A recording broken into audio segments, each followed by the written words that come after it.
It started late Thursday in the south with a wintry mix of snow, sleet, and freezing rain. An army of road crews hit the streets in South Carolina to spread salt and sand first. And then the power crews began to stage to prepare for the imminent outages the freezing rain and heavy snow would bring. Then on to Tennessee, where heavy snow covered roads and stranded cars all around Music City.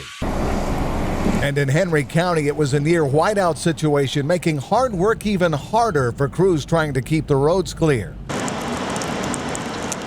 In North Carolina, there was more snow in the mountains, but that was followed in the central part of the state by more sleet and freezing rain.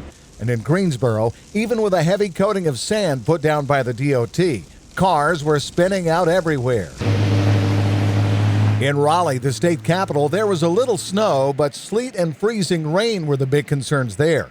And at one point, over 50,000 were without power in the county by Saturday, as ice downed trees and lines.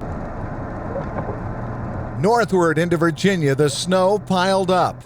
Cars spun out, and crews kept plowing around Dale City.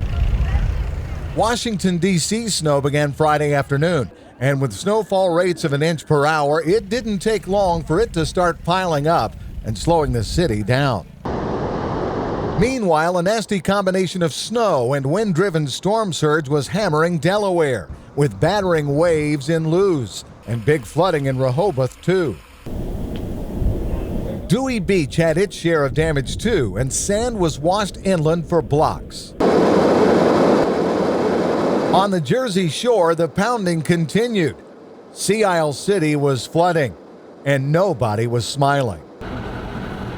Manasquan had blizzard conditions for hours, and inland snow was quickly covering the Garden State from one end to the other.